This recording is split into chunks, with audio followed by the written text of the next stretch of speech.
అంటే ఇలా అవుతున్నారా చెప్పండి. ఇలాగంటే మాకు రావాల్సిందే ఎంత కోటికి వెళ్ళమంటామంట. దేవుడికి స్తోత్రం కలుగునగా. ఇప్పుడు యాకోబుకి ఎవరు ఏశావుకి కోపం చేసింది, కత్తి తీసుకున్నాడు.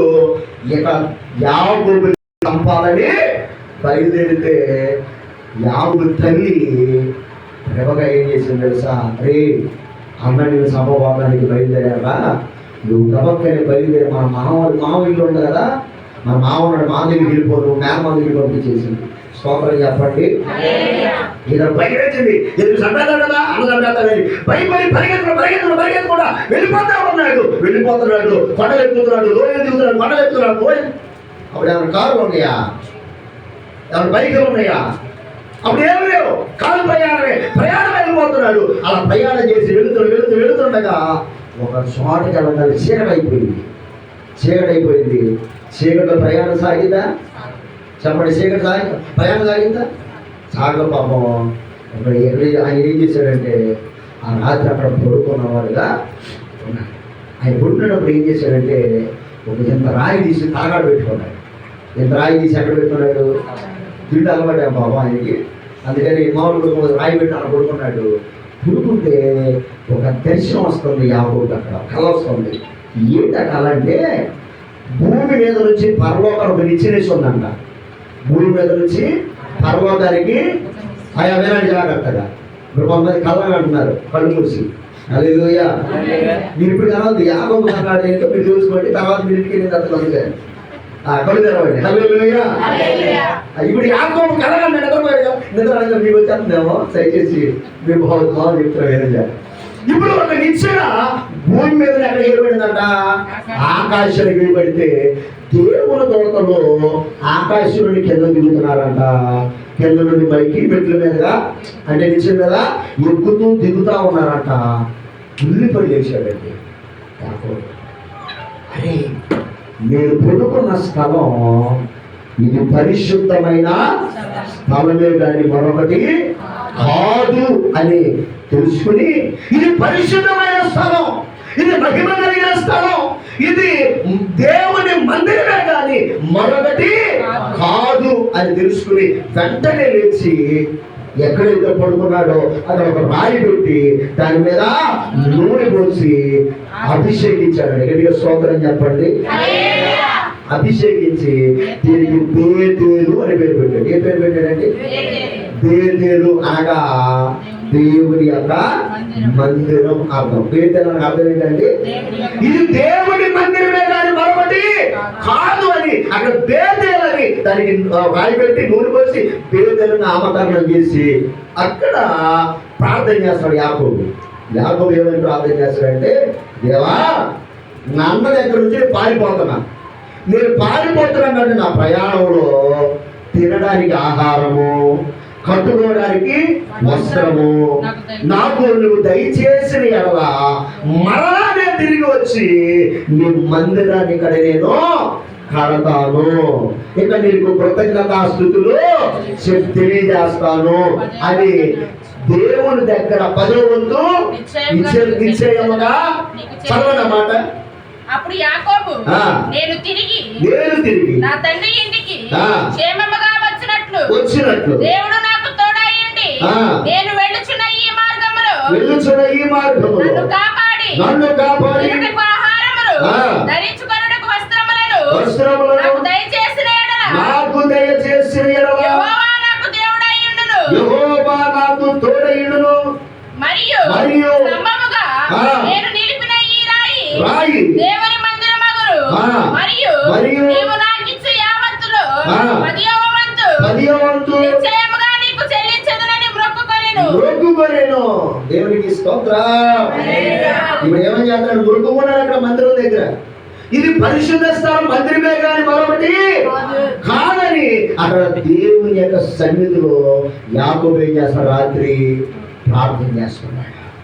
నేను వెళుతున్న ఈ ప్రయాణంలో నాకు తినడానికి ఆహారము, ధరించిన వస్త్రమును ఏమండి నాకు ఇచ్చిన ఎడలా నేను సంపాదించిన సంపాదనలో 10వ వంతు నేను తీసుకొచ్చి నేను నీకు అర్పిస్తాను. దేవునికి స్తోత్రం చెప్పండి. చెప్పండి. హల్లెలూయా. చెప్పలేదండి ఆ మాట చెప్పి అక్కడ ప్రార్థన చేసుకుని ఇక అక్కడ నుంచి ఏం చేశాడు సార్, తన మామ దగ్గరికి బయలుదేరు. ఆమేన్.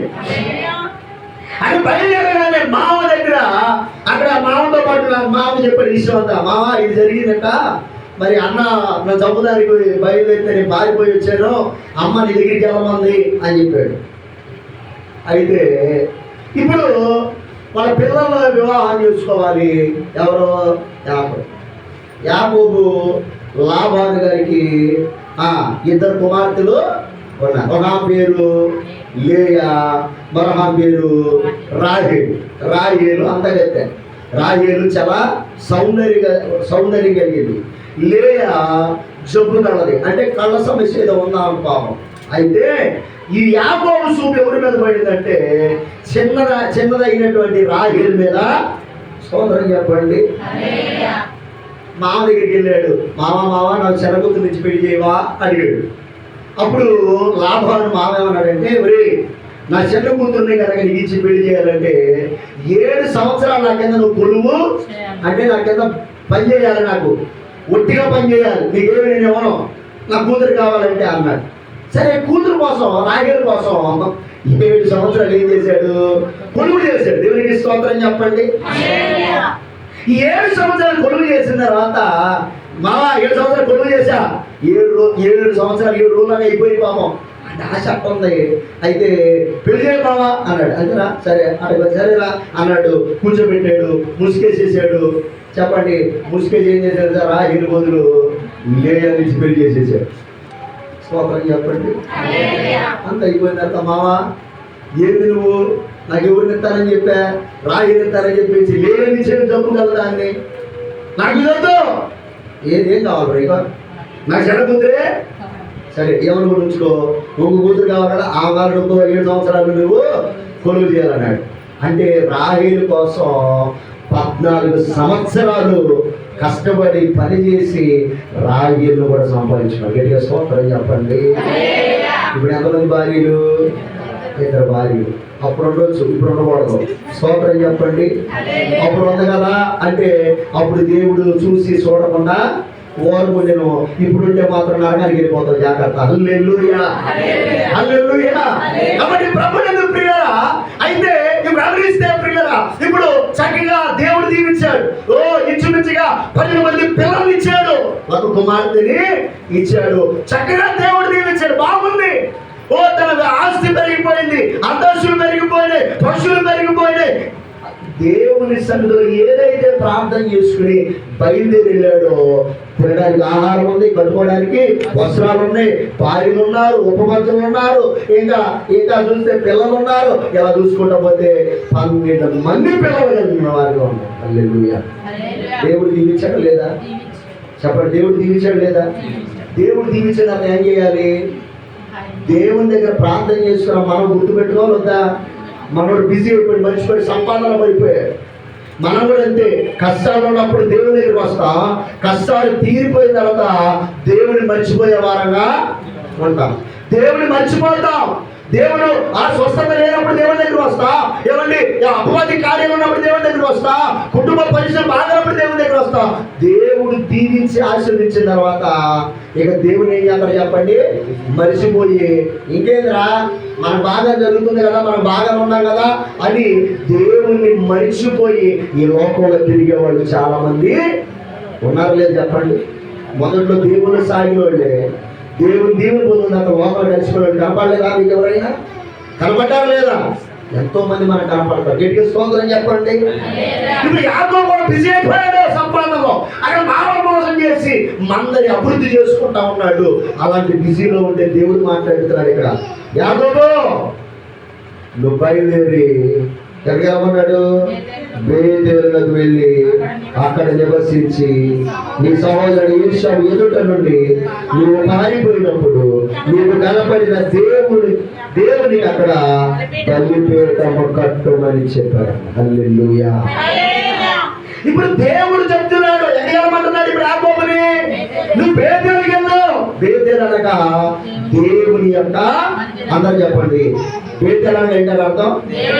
అందరూ చెప్పండి, దేవుని మందిరం. ఎవరని ఎవరు చెబుతున్నారు? యాకోబుకు చెప్పిన దేవుడు ఇప్పుడు నీతో కూడా చెబుతున్నాడు. ఈ మైక్ శబ్దం ద్వారా వింటున్న వాళ్ళతో చెబుతున్నాడు దేవుడు. ఆదివారం నిర్లక్ష్యం చేయకూడదు, దేవుని సన్నిధి నిర్లక్ష్యం చేయకూడదు, దేవుని సహవాసం నిర్లక్ష్యం చేయకూడదు. దేవుని మందిరంలోకి వెళ్ళాలి. ఎందుకు దేవుని మందిరం వెళ్ళాలంటే దేవుని మందిరం నేను ఆశీర్వదించే స్థలం. హల్లెలూయా. దేవుని మందిరం నేను స్వస్థపరిచే స్థలం. దేవుని మందిరం నీ కుటుంబాన్ని అభివృద్ధి పరిచే స్థలం. హల్లెలూయా. ఈరోజు చాలా మంది దేవుని మందిరాన్ని నిర్లక్ష్యం చేస్తారు. దేవుని మందిరం ఏముందిలే, దేవుని మందిరం వెళ్ళపోతే ఏమైందిలే, దేవుని మందిరం వెళ్ళపోతే నాకేం కాదు అనుకుని చాలా మంది దేవుని మందిరాన్ని నిర్లక్ష్యం చేసి దేవుడిచ్చే ఆశీర్వాదాలు ఈ రోజు పోగొట్టుకుంటున్న వారుగా ఉన్నారు. దేవునికి స్తోత్రం. హల్లెలూయా. దేవుని మందిరంలోకి వెళ్ళాలి. ఎందుకు తెలుసా? యాకోబు దేవుని మందిరంలో ప్రార్థన చేసుకుని బయలుదేరితే, ఒంటరి వాడిగా బయలుదేరితే దేవుడు ఎలా చేశాడు తెలుసా? కుటుంబము కలిగిన స్థితిలో మార్చాడు. 12 మంది పిల్లలు కలిగిన తండ్రిగా మార్చాడు. ఆస్తి కలిగిన వాడిగా మార్చాడు. చెప్పండి, ఎక్కడి నుంచి బయలుదేరాడు? దేవుని మందిరం నుంచి బయలుదేరాడు. ఆమేన్. ఈరోజు దేవుని మందిరం నిర్లక్ష్యం చేస్తున్నావు, దేవుని సహవాసాన్ని నిర్లక్ష్యం చేస్తున్నావు. దేవుని మందిరంకి వెళ్దామని ఈ రోజు కాదు రేపు నన్ను వాయిదా వేసుకుంటున్నావు. గుర్తుపెట్టుకో, ఆశీర్వాదం పొందుకునే స్థలంలోనికి ఎప్పుడెప్పుడు వెళ్ళాలని ఆశీర్వాదాలు. ఆమేన్. అందుకే కుమారులు అంటారు, నేను దేవుని మందిరంకి వెళ్ళాలన్న ఆశ మాకు దృష్ట గురుచున్నది. మా ప్రాణం ఎంతగానో దుప్పి నీటి వాదుల వరకు ఆశపడినట్లు దేవా నీ మందిరం చూడాలని మా ప్రాణం ఆశపడుతున్నాను అన్నాడు. ఆమేన్. కొంతమందికి నా ప్రాణం మందు షాపుకి ఎప్పుడే ఉన్నామని ఆశపడుతుంది, నా ప్రాణం సినిమాకి ఎప్పుడే ఉన్నామని ఆశపడుతుంది. కొంతమంది బజార్లో ఎప్పుడు కూర్చుందామా, తెల్లారి ఎప్పుడైతే రోడ్డు మీద ముసడేసి కూర్చుందామని కొంతమంది. ఇదా నీ ఆశ? ముళ్ళు తాగేదాని కానీ ఆశ? ఏమంటే విస్తారమైన చూడండి. కొంతమందికి పొద్దున్న తెల్లారి నేను చెప్పాను, మన శుక్రవారం కూడా చెప్పాను, మా ఇంటి పక్కనే ఉంది. అది ఎంత భయం లేదు చూడండి. పక్కన మందిరం పెట్టుకుని ఆ పనులు చేయడం లేదు చూడండి. హల్లెలూయా. అయితే నేనేసేది 5 అయితే 4 6 తలుపుకుంటా ఉంటారు వాళ్ళని. ఎందుకని? ముందుతోనే మొహం కలిగే బ్యాచ్ ఉన్నారు. స్తోత్రం చెప్పండి. ముందుతోనే ఏం చేస్తారు వీళ్ళు? ముందుతో అంటే ఇలా జనం ప్రారంభం ఏంటి, లాస్ట్ ఏంటి తెలుసా? అసలు ఎగవదాని ముందు ఆ ముందు తాగాలి, ముందు తాగాలి, ముందు తాగాలి, ముందు తాగాలి. ఎండాకాలం అయ్యా, మీ దండం పెడతానయ్యా, మామూలు ఎండలు ఇట్లా తాగబాకండి, మీరు మంచోళ్ళు, మీ గురించి కాదు కానీ బయట ఎండన్నారు ఎవరన్నా ఆడన్నా తెలుసుకుంటారని చెబుతున్నా. ముందు చాలా ప్రమాదకరమైనదిగా ఉంది. జీవితాన్ని పాడు చేస్తుంది, కుటుంబాన్ని పాడు చేస్తుంది, సమాధానం లేకుండా చేస్తుంది, మన ఆర్థిక స్థితిని దెబ్బతీస్తుంది, అవమాన పాలు చేస్తుంది. ముందు ఏం చేస్తుందండి? మద్యం వల్లే అవమాన పాలు చేస్తుంది, నిందల పాలు చేస్తుందండి. కుటుంబంలో భార్య భర్తకి నెమ్మది ఉండదు, పిల్లలకి సుఖం ఉండదు, నెమ్మది ఉండదు. ఏందిరా మా బాబు ఎట్లయ్యారు? నేను అనుభవించే ఆ స్థితి నాకు తెలుసు, ఆ స్థితి నాకు తెలుసు. ఎంత అవమానమో తెలుసా? అందరూ మన నాన్న కట్ట తాగి తిరుగుతూ ఉంటే అందరూ మన నాన్న చదువుతాంటే మనకేమనిపించి చెప్పండి? తల్లిదండ్రులుగా అలాగే తీసేసినట్టు అనిపిస్తాం. అవమానంగా ఉంటుంది, చాలా బాధ అనిపిస్తుంది. ఇలా జీవితాన్ని అర్థమైంది వాళ్ళకి. ఎందుకయ్యా నువ్వు తాగుతావంటే అర్థమైందా? నా డబ్బు, నీ డబ్బు ఎవరు కాదన్నాడు, నేను కాదన్నావా? నీ డబ్బే, నీ డబ్బు నీ కోసమేనా? నీ భార్య కోసం కాదా? నీ పిల్లల కోసం కాదా? నువ్వు సంపాదించేది లేదా? కూడబెట్టేది లేదా? జాగ్రత్త చేసేది ఉండాలంటే చెప్పండి పిల్లల. ఈ రోజున ఇప్పుడు చూడండి, అలాగే కొంతమంది ఆశ, మందు తాగాలని ఆశ తెల్లవారిందా లేదా? కొంతమంది 3ంటికి వెళ్ళిపోయి కూర్చుంటారు. వాళ్ళు తెరవడం కూడా తెరవడం, అక్కడే కూర్చుంటారు. ఎప్పుడు తిరుగుతాడా? ఎప్పుడు? కొంతమంది సినిమాలకు పోవాలని ఆశ, సినిమా హాలు ఏమంటే భయంకరమైనటువంటి అల్లరితో కొన్ని ఆటపాటలు, డీజే, ఎక్కడ డీజే మోగితే అక్కడికి వెళ్ళిపోతారు చాలా మంది. ఏ ఆశ ఏంటి? ప్రార్థన జరుగుతుందంటే అంతా ఉన్నాం అసలు చెప్పండి. మన బజార్లో డీజే మోగుతుందంటే వెళ్ళిపోయి ఏం జరుగుతుంది అన్న సొంత ఉంటాడో చెప్పండి. ఎక్కడాకెందుకు వీళ్ళు వస్తారు అప్పుడప్పుడు. ఎవరు? సర్కస్ వాళ్ళు వస్తారు. సరకలు అట్టంగా వెళ్ళిపోయి సొంతావా చూడవా? నేను అంటాను అట్టకి వీధిలో ఒక ఎవరైనా పూట పెట్టి వెళ్ళి కూర్చుంటావా? ఎందుకని అంటే నీ ఆసక్తి సర్కస్ మీద, నీ ఆసక్తి సినిమాల మీద, నీ ఆసక్తి లోక సంబంధ డీజిల్ మీద, వీటి మీద ఉంటుంది. కానీ అరే ఇక్కడ దేవుడి సాగుడు ఏదో మీటింగ్లు పెట్టారా, ఇదిగో సాగుడు ఏదో వాకింగ్ చూస్తున్నారా, ఇల్లు కాసేపు విందావరా, కాసేపు కూర్చుందావరా, నా బతుకు మార్చుకుందావరా అని ఆశ ఉంటుందా? చెప్పలేదండి. వాక్యం అనేది చెప్తాను. యాకోబుతో దేవుడు అంటున్నాడు, యాకోబు నువ్వు బయలుదేరి బేతేలుకు వెళ్ళు. బేతేలు దేవుని యొక్క మందిరం, దేవునికి స్తోత్రం చెప్పాలా? ఎప్పుడైతే చెప్పాడో యాకోబు వెంటనే తన ఇంటి వారందరి దగ్గరికి వెళ్ళాడంట. హల్లెలూయా. యాకోబు తన ఇంటి వారితో, తమ యొద్దనున్న వారితోనూ, మీ యొద్దనున్న అన్య దేవతలను పారవేసి మిమ్మల్ని మీరు శుచిపరుచుకుని మీ వస్త్రములను మార్చుకొని మనము బేతేలునకు వెళ్ళుదము. వేడిగా స్తోత్రం చెప్పండి. మనము అంటున్నాడంటే యాకోబు ఒక్కడేనా? ఇంకెవరైనా ఉన్నారా? యాకోబు ఒక్కడేనా? ఇంకెవరైనా ఉన్నారా? మనమంటే ఎవరు? మనమంటే ఒకళ్ళ ఇద్దరా? చెప్పండి. నేను, మనము. ఇప్పుడు యాకోబుతో పాటు తన భార్యతో పాటు పిల్లలతో పాటు తన పనులు, తన కలిగిన ఆస్తిలో 10వ భాగం వీళ్ళు మొత్తాన్ని కూడా తీసుకుని ఎక్కడికి వెళ్దాం ఉంటున్నారు తెలుసా? మందిరానికి వెళ్దాం ఉంటున్నారు. స్తోత్రం చెప్పండి. ప్రభు మందిరానికి రామంది నేను ఒక్కదాన్ని రామలే. నువ్వు తీసుకురావాలి, నీ భార్యను తీసుకురావాలి, నీ భర్తను తీసుకురావాలి, నీ పిల్లలను తీసుకురావాలి. అవునా కదా? ఇక్కడ జరిగింది అదేనా కదా? చెప్పలేదండి. దేవుని మందిరానికి వెళ్ళినప్పుడు నువ్వు అంటే వారికి రావటం కాదు, నువ్వు దేవుని మందిరానికి వెళ్ళినప్పుడు ఒక్కదానికి రావటం కాదు. దేవుని మందిరానికి వెళ్ళేటప్పుడు నీ కుటుంబాన్ని నువ్వు తీసుకుని పుట్టింటికి వెళ్ళేటప్పుడు ఒక్కదాని పోతావు, న్యాయం తీసుకుపోతారా? చెప్పండి. ఒక్కదాని వాళ్ళు ఎందుకు తెలుసా? ఒక్కదంటే ఏమైంది, ఒక్కటే వచ్చింది, పిల్లలు వేసుకొచ్చింది, ఇంట్లో ఏం జరిగింది, ఏమైనా గొడవ జరిగిందా అని నలుగురు 4 మాటలు అంటే అంటారయ్యా నువ్వు వచ్చి వదిలిపెట్టాను ఇల్లు అయ్యా, నీళ్ళు అన్నం పెడతానయ్యా అంటారు. దేవుడికి స్తోత్రం చెప్పండి. అదే అంటారు లేదా? ఒక్కదాని పాటకి ఇష్టపడరు. ఎందుకు లేదా? ఒక్కది వదిలేదు మొత్తానికి ఇది చేసి ఉంటది, అందుకు పంపించేసాడు. హల్లెలూయా. వంట పశువులు వస్తాయి కాబట్టి అయ్యా నీకు దండం పెడతా, నన్ను తీసుకెళ్ళి అక్కడ వదిలిపెట్టి కావాలంటే నువ్వు మంచిగా వెళ్ళిపో, ఏమవుతుంది? దేవుడికి స్తోత్రం చెప్పండి. అంటారా? చెప్పండి. అడుగుతారండి. అట్లా అడుగుతారు. అట్లా అడిగితే మీరు మంచోడని అర్థం. మీరు అడగట్లేదంటే ఎవడేవాడు నాకేంద్ర అబ్బాయి అనుకునేవాళ్ళు. అక్కడ వాళ్ళ సమాజంలో ఉన్నాం కాబట్టి నలుగురు మనం గమనిస్తా ఉంటారు. కుటుంబంగా ఎలాగైతే మనం వెళ్తామో, ఇలా ఒక కార్యక్రమానికి కుటుంబం ఎలా వెళ్తామో దేవుని మందిరానికి కుటుంబంగా రావాలి. మహా అంటే 2 గంటలండి. అందుకని ఎక్కువసేపు ఉంటావా? మందిరం ఎంతసేపు ఉంటావా? 2 గంటలు, లేదంటే 1 అరగంట. అందుకని ఎక్కువసేపు మనం మందిరం ఉన్నాం కదా, ఉన్నంత 2 గంటల సేపు కూడా దేవుని కుటుంబంగా రాగలిగితే ఎంత గొప్ప ఆశీర్వాదం తెలుసా? 50 మంది చెబుతున్నాడు, అబ్బాయి మన దేవుని మంది పేదరికి వెళ్ళాలి. ప్రభు రామని చెప్తున్నాడు. ఎందుకంటే దీవించాడు. ఏమీ లేకుండా ఒంటరిగా బయలుదేరిన స్థితిలో ఈ రోజు ఇంతగా దీవించబడ్డారంటే అది ఆ దేవుని చేసిన కార్యమే. కాబట్టి దేవుని మందిరానికి వెళ్దాం పదండి, తన కుటుంబాన్ని మొత్తాన్ని సిద్ధం చేసుకుని మందిరానికి తీసుకొస్తున్నాడు. గట్టిగా స్తోత్రం. ఈ బాధ్యత ఎవరు తీసుకోవాలి తెలుసా? పురుషుడు తీసుకోవాలి. ఎవరు పురుషుడా స్త్రీ అండి? మన ఊరిలో ఉన్న పురుషులు ఎట్లా తెలుసా? అమ్మాయి నువ్వు వెళ్ళు ప్రార్థన చేయి నా కోసం, నేను మాత్రం హల్లెలూయా స్తోత్రం చెప్పండి. కొందరు బెల్లేమంటారంటే మగవాళ్ళు అసలు ఎంత జ్ఞానవంతులు. మరి వీళ్ళు పాత్రకు రారంట, కానీ భార్య పాత్రకి వెళ్ళాలి, పిల్లల పాత్రకి వెళ్ళాలి. మరి నువ్వు వెళ్ళా వీళ్ళందరూ పరలోకం పోతే నువ్వు నరకంలోకి వెళ్ళి కాలిపోతా ఉంటావయ్యా. నువ్వు బాగా వెళ్ళమంటావు, వాళ్ళు వస్తున్నారు, బాగా వస్తున్నారు. మరి నీ సంగతి ఏంటి అసలుకి?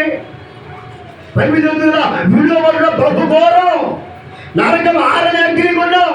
ఏమండి? అగ్నిగుండం తప్పించబడాలంటే నీ భార్య, నీవు, నీ పిల్లలు కుటుంబంగా కలిసి దేవుని మందిరంలో నువ్వు కనపడే వ్యక్తిగా ఉండాలి. హల్లెలూయా.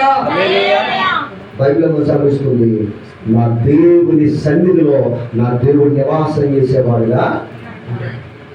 ఇక్కడ మనందరి మధ్య ఎవరో తెలుసా, నీకు కనపడట్లేదు కానీ పరిశుద్ధాత్మ దేవుని సన్నిధి మన మధ్యలో ఇక్కడ ఉంది. ఆయన అందరం వస్తున్నాడు. ఎవరెవరు వచ్చారా, ఎవరు రాలేదు, ఎవరు కుటుంబంతో వచ్చారా, ఎవరు పిల్లలతో వచ్చారా, ఎవరు ఒక్కడి వారే వచ్చారా అని పరిశుద్ధాత్మ దేవుడు గమనిస్తూ ఉంటాడు. జాగ్రత్తగా యాకోబుతో చూడండి, యాకోబు అంటున్నాడు, పదండి కుటుంబంగా మనం బేతేలుకి వెళ్దాం మందిరానికి అని తన కుటుంబముగా బయలుదేరడానికి వాళ్ళ సిద్ధపాటు చేస్తున్న వాడుగా ఉన్నారు. రెండో పాయింట్, దేవుని మందిరం వెళ్తామని వెళ్తామని కాదు. కొంతమంది మందిరానికి వెళ్తారు. మందిరానికి వెళ్ళినప్పుడు మనలో ఉండవలసిన రెండో అనుభూతి తెలుసా, అక్కడ ఆగిపోవడం చదవండి అన్నమాట. రెండో వచ్చిన ఇంటి వారితో అన్య దేవతలను మీరేం చేయాలా? చాలు. ఏం పారేయాలంట? అన్య దేవతలను పారేయాలంట. అన్య దేవతలు అనగా ఈ లోక సంబంధమైనటువంటి దేవుని కంటే ఎక్కువగా ఏదైతే ప్రేమిస్తామో అది మనకు ఒక విగ్రహముగా మార్చబడి. అంటే అక్కడ ఉన్న అన్ని దేవతలు వేరులేండి. స్తోత్రం చెప్పండి. అక్కడ అష్టారోగ్య దేవతలని, అక్కడ కొన్ని దేవతలు దేవుళ్ళు ఉండేవాళ్ళు ఆ టైంలో. ఇది మనకు అవసరం ఈ రోజున. మనకున్న ఇప్పుడు ఉన్నటువంటి విగ్రహం ఏదయ్యా అంటే దేవుడి కంటే ఎక్కువగా దేని ప్రేమిస్తాం, అదే మనకి విగ్రహం అయింది. హల్లెలూయా. కొంతమంది ఏమంటే దేవుడి కంటే ఎక్కువగా లోకాన్ని ప్రేమిస్తూ ఉంటారు, లోక ఆశలు ఎక్కువగా ప్రేమిస్తూ ఉంటారు, లోకంలో మనుషులు ఎక్కువగా ప్రేమిస్తూ ఉంటారు. వాళ్ళు వస్తే వీళ్ళు వస్తారు, వీళ్ళు వస్తే వాళ్ళు వస్తారు, వాళ్ళు రాజ్యం రాదు. దేవుడికి స్తోత్రం చెప్పండి. కొంతమంది ఎట్లుంటారు తెలుసా, అక్కడ వెళ్తాం ఇలా పాత్రకి, నేను ఇలా వెళ్తలేదు అక్క, సరే నేను కూడా వెళ్ళాలంట. ఇప్పుడు ఏంటి, ఒక అక్క విగ్రహాలు అన్నమాట. వాక్యం చెప్తుంది చూడండి, వాళ్ళు బయలుదేరుతున్నప్పుడు ప్రియరా ఏం చేస్తారు తెలుసా, వారిలో ఉన్నటువంటి విగ్రహాలను తీసివేయమని చెప్తున్నారు. విగ్రహాలను ఏం చేయాలంట? ఏజ్కేల్ గ్రంథం చూడండి ఒకసారి. ఏజ్కేల్ గ్రంథం 14వ అధ్యాయం 3వ వచనం ఒకసారి.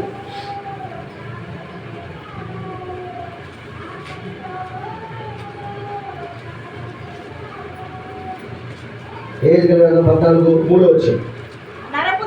నరపుత్రుడా, ఈ మనుషులు తమ హృదయములలో విగ్రహములనే నిలుపుకొని దోషము పుట్టించు అభ్యంతరమును తమ ఎదుటనే పెట్టుకొని ఉన్నారు. వీళ్ళ దగ్గరికి వస్తున్నారు కానీ వీళ్ళ హృదయాలు ఏం పెట్టుకుంటారంట? విగ్రహాలు పెట్టుకుంటారంట. ఆ విగ్రహం ఏంటి తెలుసా? అసూయ అనే విగ్రహం, ధనాపేక్షనే విగ్రహము. ఏమంటే ఈ హృదయంలో అపవిత్రమైన కార్యాలని విగ్రహాలు పెట్టుకుని దేవుడి గురించి అడుగుతున్నారంట. వీళ్ళకి ఏమన్నా దొరికిందా చెప్పండి? హల్లెలూయా. దేవుడికి ఏం చేస్తాడా? వీళ్ళ హృదయం మారలా, వీళ్ళ బతుకు మారలా.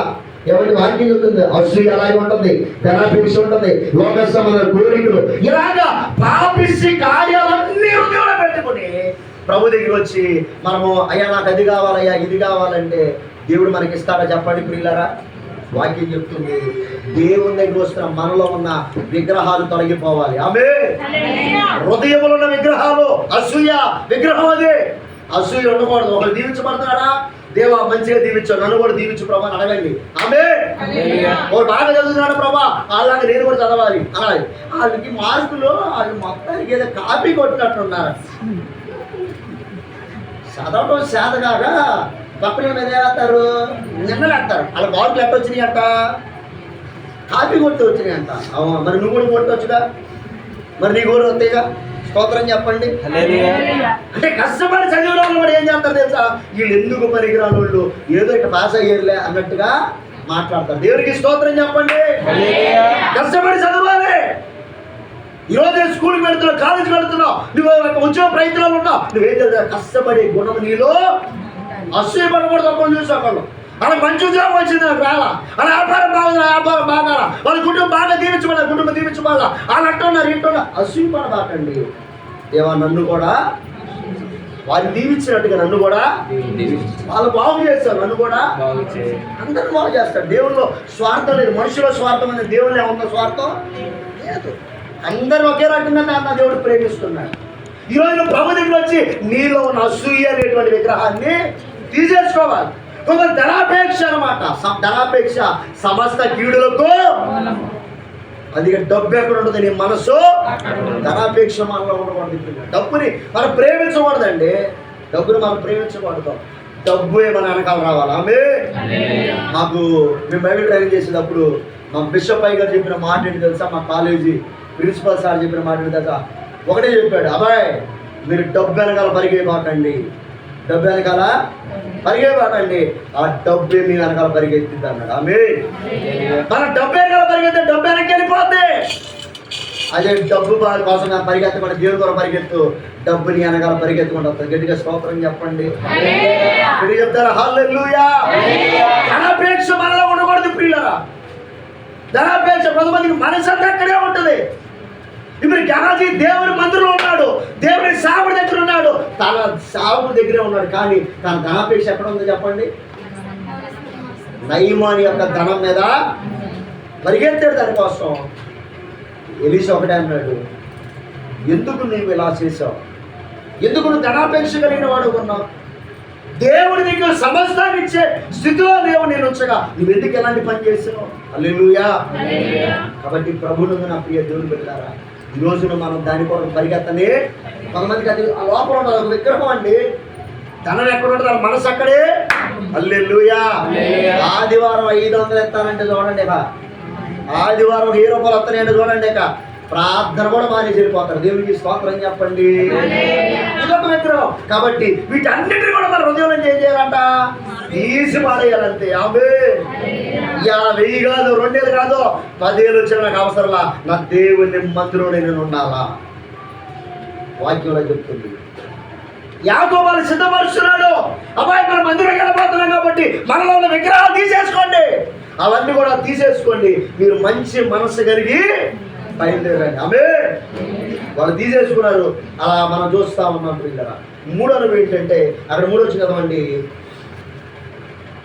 మీ వద్దనున్న అన్య దేవతలను పారవేసి మిమ్మల్ని మీరు శుచిపరుచుకుని మీ వస్త్రములను మార్చుకునుడి. ఏం మార్చుకోవాలంట? వస్త్రాలు మార్చుకోవాలంట. అదేంటి పాస్ గారు? వస్త్రాలు మార్చుకునేది ఏంటి? ఏం జరిగిందంటే, యాకోబుకి ఒక కూతురు ఉంది. యాకోబుకి ఒక కూతురు ఉంది, ఆ పేరు దీనా. ఆ పేరు ఏంటండి? దీనా.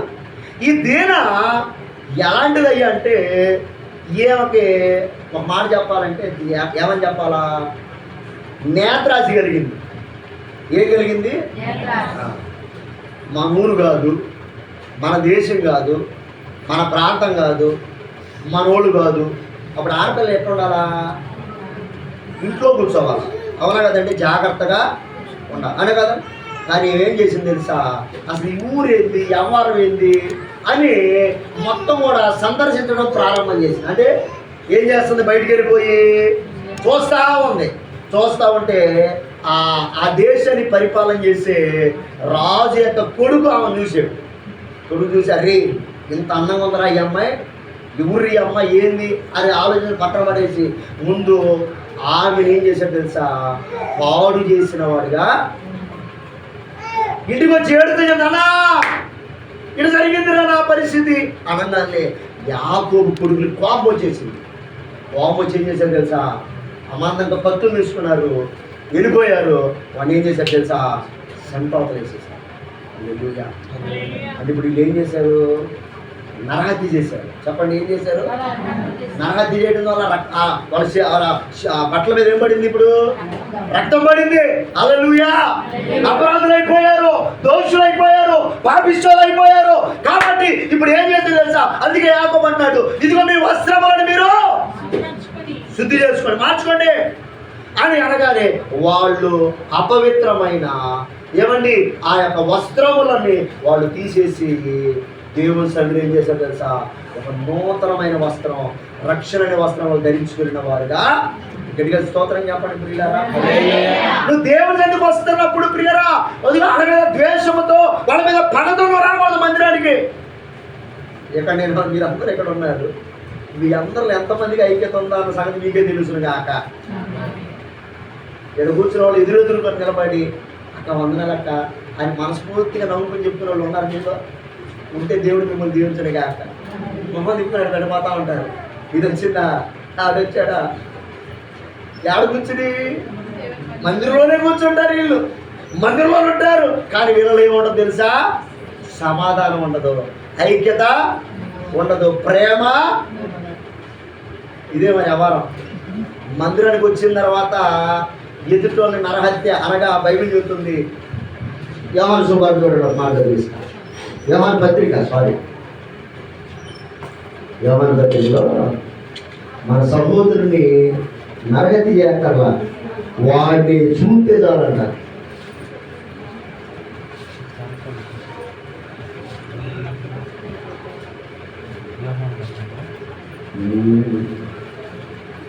మనం వాళ్ళని చంపక్కర్లేదు, వారి గురించి మనం మనసులో ద్వేషిస్తేనే. హల్లెలూయా. ఎక్కడంట? మనసులోనే మనం కనుక మన సహోదరుని ద్వేషిస్తే. 15 వచ్చాం, 3:15 వచ్చాం, 13 వచ్చిన చదవండి. సహోదరులారా ఆశ్చర్యపడుకుడి, ప్రేమించుచున్నాము కనుక మరణములో నుండి జీవనం దాటి ఉన్నామని ఎరుగుదుము. ప్రేమ లేనివాడు మరణం నిలిచి ఉన్నాడు. తన సహోదరుని ద్వేషించువాడు నరహంతకుడు అన్నాడు. ఏం చేసేవాడంట? ద్వేషించడం అంటే ఏంటి? ద్వేషించడం అంటే ఏంటి? ఆమె ద్వేషించడం అంటే ఏంటండి?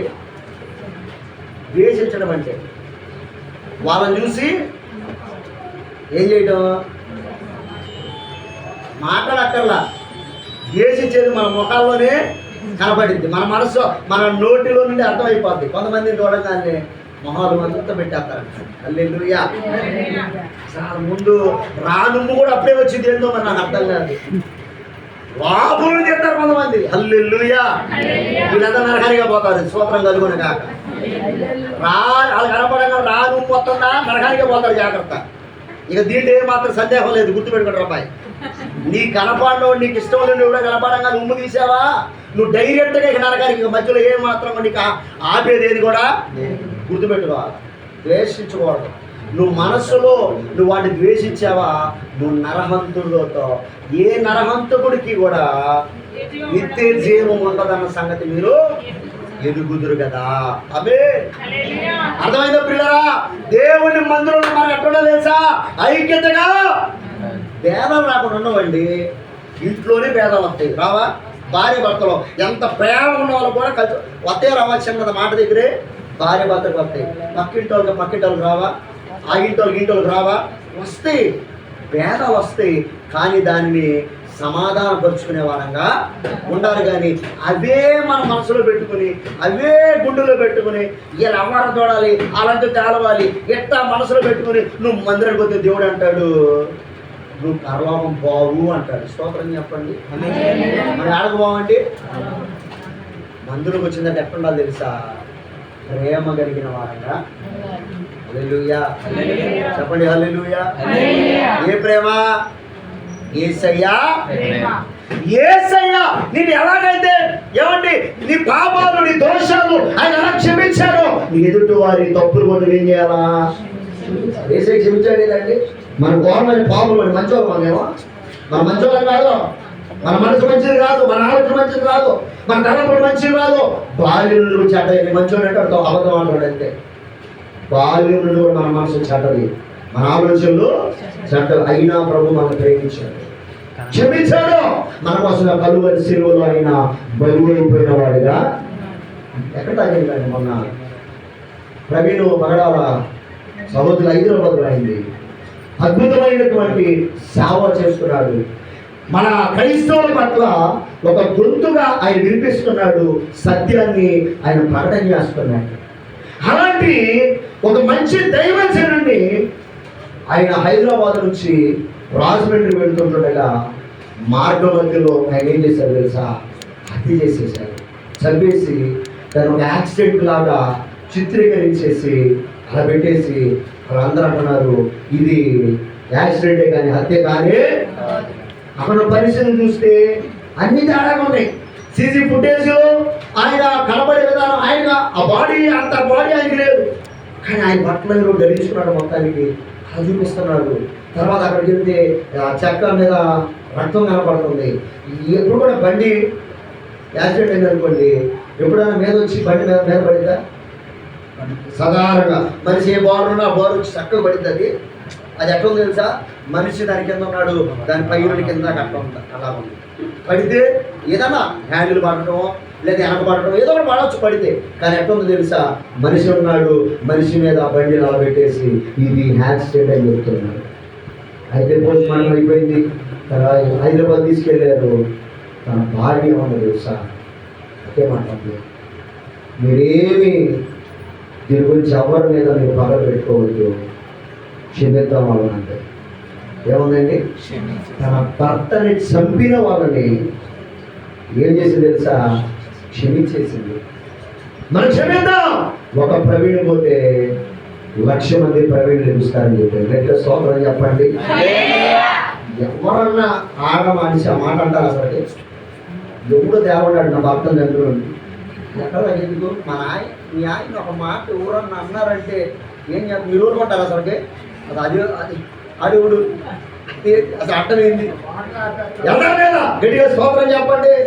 హల్లెలూయా గట్టిగా చెప్పండి. హల్లెలూయా చెప్పండి. మీరు వెళ్తారా? ఊరుకుంటారు అసలుకి? మీ భర్తలు ఒక మాట అంటే ఎంత పాలుషం వచ్చేది తెలుసా?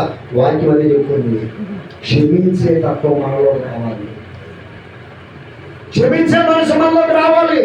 మందిరం రావడానికి గొప్ప కాదు, వస్త్రాలు మార్చుకోవాలి, మన మనసు మార్చుకోవాలి, హృదయాన్ని మార్చుకోవాలి, కఠినత్వాన్ని తీసేసుకోవాలి, నీ హృదయము విరిగి నలిగినదిగా ఉండాలి. హల్లెలూయా. క్రైస్తవులు చేత కాకండి. అసలు ఎందుకు తెలుసో లేదు నాకు అర్థం కావట్లా. ఈ రౌడీతనాన్ని మానేసి సేవకు వచ్చిన వాళ్ళు ఇవ్వాలి. దేవునికి స్తోత్రం చెప్పండి. ఒకసారి కనుక బైబిల్ పక్కన పెడితే ఏ సైడ్లో ఈ సైడ్లో మళ్ళీ మించినోడు కూడా ఉన్నాడు. గట్టిగా స్తోత్రం చెప్పండి. బైబిల్ అయితే మనకి ఎక్కువ జ్ఞానం ఉంటుంది. ఏ సైడ్లో తీసేస్తాం. హల్లెలూయా. నేను సరదా చెప్పట్లా. బైబిల్ పట్టుకున్నాం, దేవుడు మూసేసాడు నోరు. బైబిల్ పట్టుకున్నాం, తగ్గిపోయింది, పవర్ లేదు, సచ్చిన చేపలా ఉన్నాం. హల్లెలూయా. మీరు చెప్పండి. ఎట్లా ఇప్పుడు? చచ్చిపోవాలా? చచ్చిపోవాలా? అది గుర్తుపెట్టుకోవాలి. దేవుడికి స్తోత్రం చెప్పండి. చచ్చిపోయిన అట్లున్నాం అంతే. చచ్చిపోయామా? మీరు అర్థమవుతుంది చెప్పండి. మన క్రైస్తవులు దేవుని పిల్లలు క్షమించే వారంగా చూడండి. వాళ్ళ వస్త్రాలను వాళ్ళు ఏం చేస్తారు తెలుసా? శుద్ధి చేసుకుంటున్నారు. ఈ వస్త్రం అనే హృదయానికి గుర్తు. హృదయంలో ఉన్న పాపము, హృదయంలో ఉన్న మోసము, హృదయంలో ఉన్న గర్వము, హృదయంలో ఉన్న అహంకారము, హృదయంలో ఉన్నటువంటి కుళ్ళు, హృదయంలో ఉన్నటువంటి ఆ ఎదుటి వారి మీద ఉన్నటువంటి ఆ క్షమించలేని తత్వాలు, ఇవన్నీ కూడా శుద్ధి చేయబడాలి. ఆమేన్ చెప్పండి. ఆమేన్ చెప్పండి. ఇవన్నీ ఇలా జరిగితేనే కానీ నువ్వు దేవుని మందిరంలో అడుగుపెట్టిన నీవు దీవించబడతావు, దేవుని ఆశీర్వాదాలు పొందుకుంటావు. అలా కాకుండా నువ్వు మందిరానికి పాస్గా రామన్నాడు ఎవరు పద అని చెప్పేసి నువ్వు మార్పు లేకుండా, నీ జీవితాన్ని మార్చుకోకుండా, నీ వస్త్రాన్ని శుద్ధి చేసుకోకుండా, నీ హృదయంలో ఉన్నటువంటి దేవతలు అనగా ఆ హృదయంలో ఉన్నటువంటి ఆ యొక్క అసూయను ధనాపేక్షను అలా పెట్టుకుని నువ్వు మందిరానికి వచ్చి పోవడం వల్ల నేను అంటాను నీకు ప్రయోజనం ఏమి కూడా పెద్ద స్తోత్రం చెప్పండి. ఈ ఉదయకాల సమయంలో ప్రభు చెప్తున్నాడు, యాకోబు నువ్వు బయలుదేరి బేతేలుకి బయలుదేరి వెళ్తున్నప్పుడు, ఎవరి బేతేలుకి బయలుదేరి వెళ్తున్నప్పుడు తన పేరులా తన కుటుంబాన్ని తీసుకుని వెళ్తాను. తన కుటుంబాన్ని తీసుకుని వెళ్తున్నప్పుడు ఎలా తీసుకెళ్ళి తెలుసా? వారు మీరు అన్ని దేవతల్ని తీసిపడేయండి అన్నాడు. ఒకటి. రెండోది, మీ వస్త్రాలను శుద్ధి చేసుకుని శుభ్రం చేసుకోండి. నగా తీయబడ్డాయి వస్త్రాల్లో మోసం ఉంది, మార్చుకోండి. శుద్ధి చేసుకున్నారు, పరిశుద్ధమైన హృదయంతో వాళ్ళు బయలుదేరారు. గట్టిగా దేవుడికి స్తోత్రం చెప్పండి. చెప్పండి. 9వ వచనం చదవండి. యాకోబు పద్దరాముల నుండి వచ్చుచుండగా దేవుడు అతనికి ప్రత్యక్షమై అతనిని ఆశీర్వదించెను. అప్పుడు దేవుడు అతనితో, నీ పేరు యాకోబు, ఇక మీదట నీ పేరు యాకోబు అనబడదు, నీ పేరు ఇశ్రాయేలు అని చెప్పి అతనికి ఇశ్రాయేలు అని పేరు పెట్టాడు. చెప్పండి గట్టిగా, చెప్పండి హల్లెలూయా. చూడండి ఎంత గొప్ప దేవుడు మన దేవుడు. ఎప్పుడైతే దేవుని మాట విను బయలుదేరి వస్తావో నీ పేరు మారుస్తాడు, నీ స్థితిని మారుస్తాడు. ఇప్పుడు యాకోబుని దేవుడు ఏం చేస్తాడు తెలుసా? ప్రత్యక్షమయ్యాడు. అరే యాకోబు, నేను చెప్పిన మాట విన్నావరా? నువ్వు చక్కగా నీ కుటుంబాన్ని తీసుకుని మందిరానికి వచ్చావరా? చక్కగా త్యాగం తీసేసి అన్ని త్యాగం తీసేసావు, నీ వస్త్రాలు శుద్ధి చేసుకున్నారు, చక్కగా నువ్వు దేవుని మందిరికి వచ్చావు కదా, ఇదిగో నేను దీవిస్తున్నానని ఆశీర్వదించి ఇక మీదట నీ పేరు యాకోబు. యాకోబు అని అర్థం ఏంటి తెలుసా?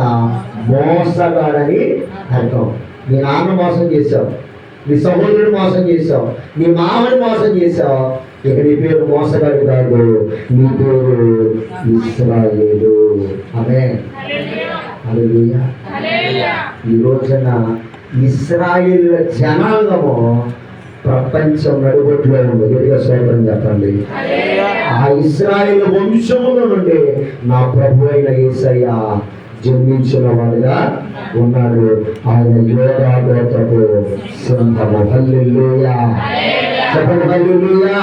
ఆ యోధా గోత్రపు సింహమే నీ కొరకు ఈ లోకానికి ఒక గొర్రె పిల్లగా వచ్చాడు, శిలువ మరణం పొందాడు. ఇప్పుడు శ్రమ దినాలంటున్నాం కదా, ఆయన నీ కొరకు నా కొరకు శ్రమ పడ్డాడు, గాయపరచబడ్డాడు, ఆఖరి రక్తముడు వరకు రక్తాన్ని. ఎంత ప్రేమ చూడండి. ఎవరి కోసం చేశాడు ఇది? పక్కింటుల కోసం కాదు, నీ కోసం, నా కోసం, ఈ ప్రపంచంలో మానవులందరి కోసం అంత గొప్ప త్యాగం చేశాడు. యేసయ్య ఏ మనసు అయితే కలిగి ఉన్నాడు అదే మనసు మనం కూడా కొట్టాడు. చంప మీద కొట్టాడు, రెండో చంప చూపించాడు, గడ్డ పెరిగేశారు, ముళ్ళ కిరీటం పెట్టారు, పిడిగుద్దులు పెట్టారు, ముసుగేసి కొట్టి ఎవరు కొట్టారా అని అవమానపరిచారు. ఆయన ఓడించుకున్నాడండి. ఎందుకు తెలుసా? ఆయన రక్తం వలన మనందరికీ పాప విమోచన కలుగుట కొరకై, మన పాపములను క్షమించుకున్న కొరకై ఆయన కలువరి శిలువ ఆఖరి రక్తపు వరకు కాల్చాడు. మీ కొరకు ఎవరైనా దెబ్బలు తిన్న వాళ్ళు ఉన్నారా? మీ కొరకు ప్రాణం పెట్టిన వారు ఎవరైనా ఉన్నారా? నా యేసయ్య పెడతా ఉంటారు. నా యేసయ్య నీ కోసం ప్రాణం పెట్టాడు, కలువరి శిలువలో ప్రాణం పెట్టాడు. ఆయన శిలువలో ప్రాణం వదిలాడు, సమాధి చేయబడింది. 3వ దినాన తిరిగి అయినా తిరిగి చెప్పండి హల్లెలూయా. ఈరోజు మన దేవుళ్ళ గొప్పతనమే చెప్పమంటారా? ఎవరికి మనం చెప్పుకోకల్లా, మన దేవుని గొప్పతనం చెప్పుకోండి చాలు. ఈ భూమి మీద పుట్టినటువంటి వారు అందరూ చచ్చారు, కానీ చచ్చిన వారు మొట్టమొదటి లేచిన వారు మన ప్రభు అయిన యేసు క్రీస్తు ప్రభువారు. మరణాన్ని గెలిచిన దేవుడు, మరణాన్ని గెలిచిన దేవుడు నా దేవుడు. ఆ మరణాన్ని యేసయ్య ఎలా అయితే గెలిచాడో నీవు నేను కూడా మరణాన్ని గెలవాలని ఆయన ఏం చేశాడు తెలుసా? నీవు తన ప్రాణాన్ని అర్పించిన వాడిగా ఉన్నాడు. ఈ రోజున ప్రభు నమ్ముతున్నారా? మరలా ఆయన రాబోతున్నాడు. ప్రభు 2వ వారంలో ఆయన రాబోతున్నాడు. మధ్య ఆకాశంలో బోరబోతాడు. బోరబోతుగానే ఆ బోర శబ్దాన్ని ఎవరైతే వింటారో వారేమన్నారు? రెప్పపాటులో మార్పు చెంది పర్వతానికి వెళ్ళిపోతారు. ఆ స్వర వినులు ఉంటారు చూడండి, వాళ్ళు విలువబడతారు. ఇక్కడ 7 ఏళ్ల శ్రమల కాలం ఉంటుంది, అక్కడ 7 ఏళ్లలో ఒక వచ్చి మిడత పడుతుంది, 6 నెలల బాధ ఉంటుంది.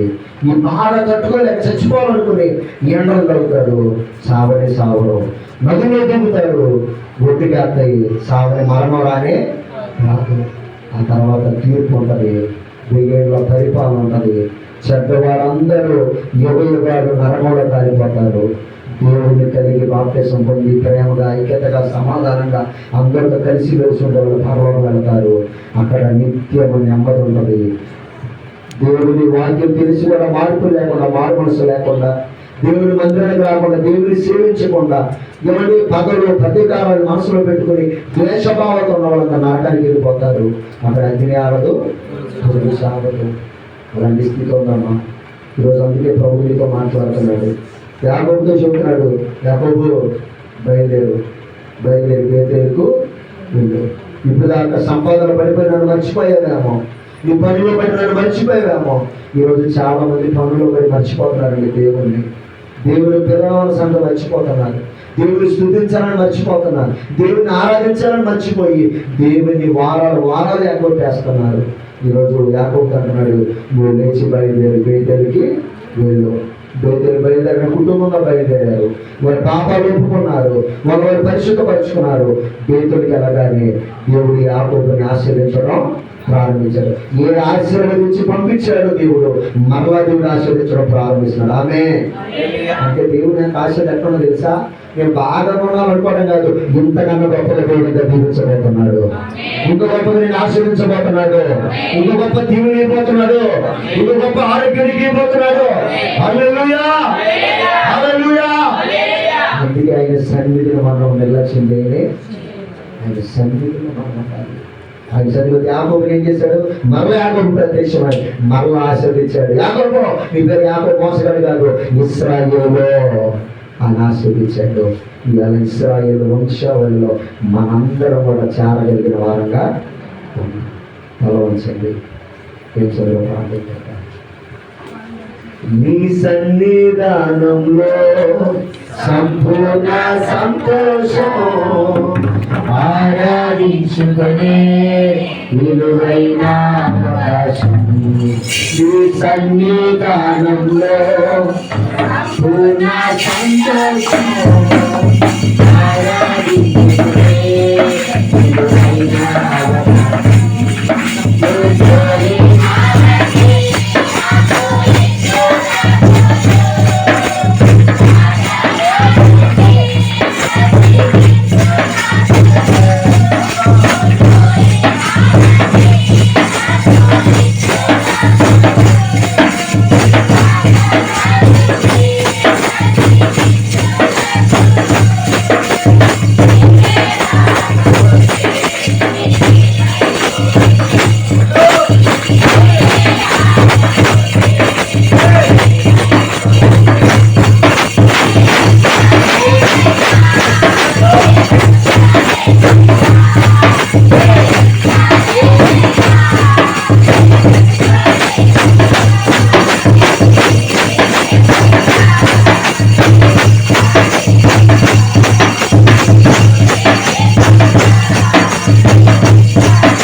తండ్రి నాలో ఉన్నటువంటి కాఠిన్యం నాలో పాపాన్ని తీసేయాలి, నాలో దోషం తీసేయాలి. అయ్యా పరిశుద్ధపరచయ్యా, నీ మందిరం వస్తే నేను పరిశుద్ధపరచాలి, నా మనసు పరిశుద్ధపరచబడాలి.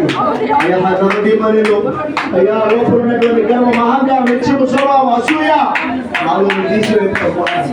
అయ్యా నీకు వస్త్రాలు శుద్ధి చేసుకోవాలి, మళ్ళీ వస్త్రాలు తీసివేయాలి, పాపి వస్త్రాలు బాగా తీసివేస్తాడు. అయ్యా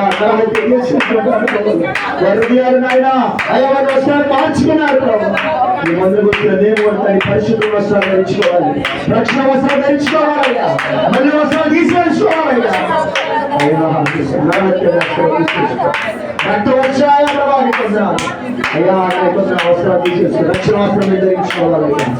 అయ్యా దేవస్త్రం ధరించుకోవాలయ్యా, అయ్యా ప్రజాస్వామ్య వస్త్రాలను ధరించుకోవాలయ్యా, మహిమ వస్త్రాన్ని ధరించుకుని మధ్యాకాశం వచ్చినప్పుడు రెప్ప పాటలుగా మార్పుకెళ్ళి మీ రాజ్యంలో రావాలి. అటు ధన్యత మాకు ధరించుకున్నావు. హల్లెలూయా హల్లెలూయా హల్లెలూయా. యాకోబు దీవించిన దేవుడు నా దేవుడు ఈరోజు నేను దీవించబోతున్నాడు. సహోదరుడా నా సహోదరు నా దేవుడు నేను దీవించబోతున్నాడు. నా దేవుడి కుటుంబం గొప్ప కార్యం చేయబోతున్నాడు. నీ హృదయంలో పాపిష్టి కార్యం ఎదురుపెడతావా? పాపిష్టి కార్యం నీ హృదయంలో ఉన్నటువంటి పాపమైన మనసును తీసేసుకుంటావా? వ్యసనాలు తీసేసుకుంటావా? నీ వస్త్రాలు శుద్ధి చేసుకుంటావా? నీ హృదయాన్ని వస్త్రాలు శుద్ధి చేసుకోవాలి, రక్షణ వస్త్రాన్ని ధరించుకోవాలి. ఇంకెంతకాలం నీ పాపంలో ఉంటావు, ఎంతకాలం ఇంకా లోకంలో నీ ఉంటావు. యాకోబు దేవుడు అంటున్నాడు, యాకోబు ఇక నీ పేరు యాకోబు కాదు, నీ పేరు ఇశ్రాయేలు. నువ్వు దేవుడి మందిరకు నీ పేరు మారింది. నువ్వు దేవుని మీద నీ బ్రతుకు మారింది, నువ్వు దేవుని మీద నీ జీవితం మారింది. నువ్వు దేవుని మీద పోతే దేవుడి సంఘం ఆశీర్వాదాలు మీద వస్తాయి. నువ్వు ఎందుకు దేవుని సంఘం దూరం చేసుకున్నావు? దేవుని మందిరం ఎందుకు దూరం చేసుకున్నావు సహోదరుడా? సహోదరు ఎందుకు దేవుని మందిరం దూరం చేసుకుంటున్నావు? నా దేవుడు ఈరోజు నీతో మాట్లాడుతున్నాడు. దేవుని ప్రియం మనం తీసుకుంటావా? ప్రభా నీ సంధిని వదిలిపెట్టనయ్యా, నీ సహవాసాన్ని వదిలిపెట్టనయ్యా. అయ్యా ప్రతి దినం నీ సందులో నేను ఉంటానయ్యా, ప్రతి వారం నీ సందులో నేను ఉంటానయ్యా. అయ్యా నా శని ఆయన సందులో నేను ఒక్కనే కాదయ్యా, నా భార్య నేను తీసుకొస్తానయ్యా, నా భర్త నేను తీసుకొస్తానయ్యా, నా పిల్లలు తీసుకొస్తానయ్యా. ఒక తీర్మానం తీసుకొచ్చాడయ్యా. ఒక్కదానికి నువ్వు రావటం కాదు, ఒక్కదానికి రావటం కాదు, నీ కుటుంబంగా దేవుని మందిలో నువ్వు రావాలి. ప్రభు సన్నిధిలో చెప్పండి, దేవా నా కుటుంబంగా నీ సన్నిధికి వస్తానయ్యా అని చెప్పండి. అయ్యా నా బిడ్డలతో నేను వస్తానయ్యా అని చెప్పండి. ప్రభుని దర్శిస్తున్నాడు. దేవుని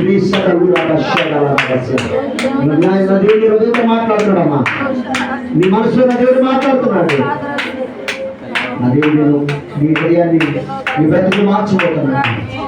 ఐక్యత మనం నేర్చుకోవాలి, ప్రేమ కూడా మనం నేర్చుకోవాలి. క్రీస్తు కలిగిన మనసు ఈ లోకం మనం కలిగి ఉండాలి. లోకం మనం ద్వేషిస్తుంది, మనుషులు మనం ద్వేషిస్తారు. నా దేవుడు మనం ప్రేమిస్తున్నవాడు. ప్రభువా నీ మందిరం నేను ఉంటానయ్యా, నా కుటుంబంలో నీ మందిరం నేను ఉంటానయ్యా. నీ మందిరంకి వస్తున్న నేను నాలో ఉన్న విగ్రహాలను తీసేసుకుంటా, నాలో ఉన్నటువంటి వస్త్రాన్ని శుద్ధి చేసుకుంటానయ్యా. నీ ద్వారా నేను దీవులు పొందుకుంటానయ్యా అన్నవాళ్ళు మీ కుడిచి పైకెత్తని మీ ద్వారా నేను ప్రార్థన చేయబోతున్నాను. ఎంతమంది మీ జీవితాన్ని సరిదిద్దుకోవాలనుకుంటున్నారు? ఇప్పుడు దాకా తెలిసి తెలియక హృదయంలో విగ్రహాలు ఉన్నాయేమో. దేవుడిని ఎక్కువగా ప్రేమించే విగ్రహం అయితే ధనాన్ని ప్రేమిస్తున్నావా?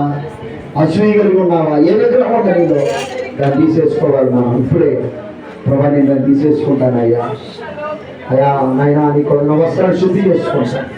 పాపం చేత నా వస్త్రం మలినమైపోయింది, పాపిష్టి కార్యం ద్వారా నా జీవితం పాడైపోయింది.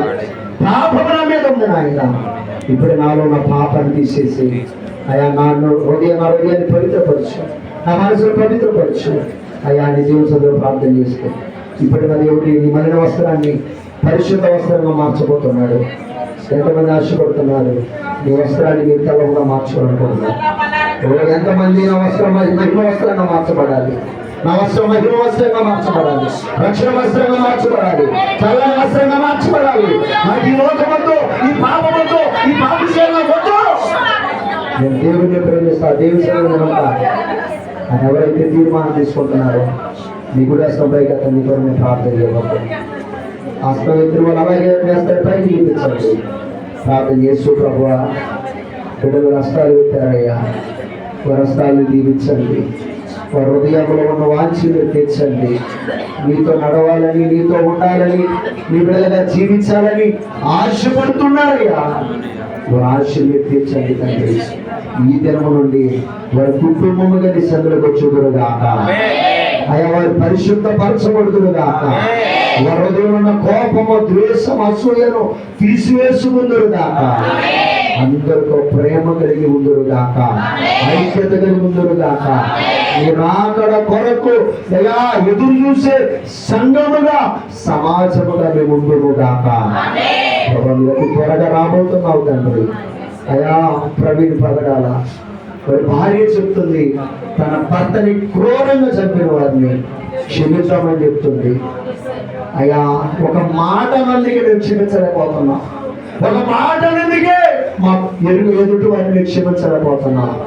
తన భర్తను చంపిన వారిని ఆ సహోదరి క్షమిస్తుందయ్యా. మాలో క్షమాపణ మాకు దయచే, క్షమించే మనసు దయచే, ఓర్చుకునే మనసు దయచే, సహించుకునే మనసు దయచే, అయా తగ్గించుకునే మనసు దయచే. గర్వాన్ని, అహంకారాన్ని, హెచ్చింపుని మాలో తీసివే ప్రభువా. అయ్యా క్షమించే మనసు మాకు దయచే. మా వస్త్రాలు కట్టుకున్న మలినం పోవాలా, మా వస్త్రాలు కట్టుకున్న అసూయలు పోవాలా. అయ్యా నీకున్న నీ మనసు మాకు ఇయ్యండి అయ్యా. యాకోబు నీ మందిరకు వచ్చి ఉండగా ఆశీర్వదించి పేరు మార్చారు దేవా. నీ మందిరకు వచ్చిన మాతో మమ్మల్ని తీర్చి మా పేరును మీరు మార్చండి, మా పేరును మార్చండి, మా బ్రతుకును మార్చండి, మా జీవితాలు మార్చి మీరే మహిమ, ఘనత, ప్రభావాలు పొందగలరు. యేసు పరిశుద్ధ నామములు అడిగి వేడుకుని ప్రార్థన చేస్తున్నావు తండ్రి.